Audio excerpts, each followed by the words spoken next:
Like, I think talent is one of the things that's really underappreciated. Yeah. Because I think we're just in a system where you abuse it as much as you can. Yeah, I can't say that. I think that's something that I was CEO for 2 years of my last company that I worked at, and I was there for 8 years. So I was CEO the last 2 years I was there, and something that I pushed because I was like a founding engineer, I guess. So I was always kind of influential in the culture. I think we did a really good job with people, culture, and that, and like attracting and keeping talent even when they're getting job offers for double their salary, is important. And I think the way to do that is to prioritize it always. And I'm really passionate about that. That's something that I would be really careful of before I join something. Yeah. And if I end up starting. Yeah, that's a lesson I've learned the hard way, especially because it's like the people that you get essentially will define the company, and both the culture inside, like if you get a bad egg, it's just going to destroy everyone's vibe, and then you're working like crazy a lot of times. So if you don't have that spirit and you're not collaborating, like you said, people can get better offers, they can have an easier life. So it's just making sure you've got all the A players like there that are there to support each other there, because everyone's going to have bad days. Right? I think that's like the one thing that's most important in any startup. What I hate, so this is what happened in Carver One, which is like the startup in Berlin, was like the initial team, we were all really good. But then what they did was they hired a layer of like engineering managers and like managers from like your FANG.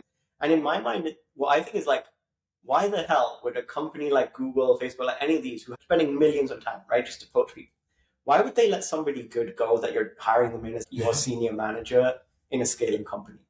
How does that make sense that this person is leaving? There are some good people that you get where they're like, we genuinely just want to chat. But I think if you're good in that company is going to do whatever they can to keep you. Especially if you look at Google, they've got moonshot teams, you've got so much cool shit you can be doing. If you want to build, you can build internally with a lot more safety. Yeah. Why the hell would they leave to go to a freaking startup that's like uncertain?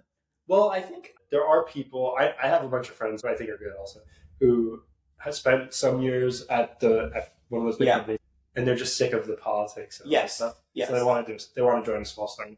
But there's also like hordes of really bad people who end up working there for a bit, then get fired. Yeah. They have it on their CV and they're just take me. So and those people.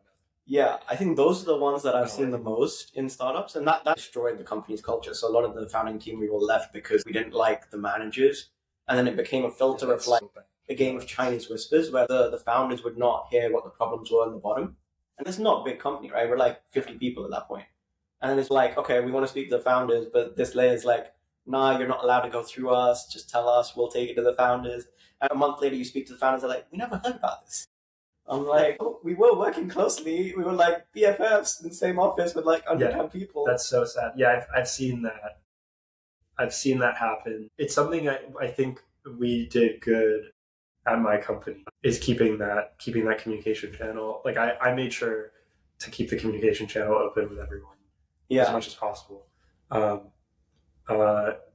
And I've seen whenever that happens, like the whole company's fucked. Yeah. There's no saving it. Yeah. It's so sad. It's such a stupid thing as well.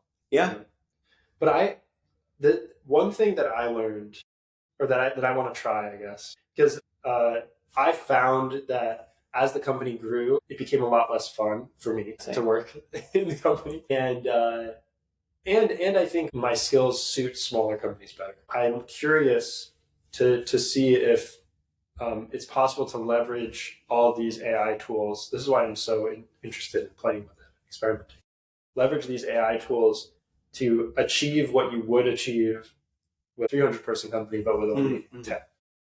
And then just keep the company really small intentionally.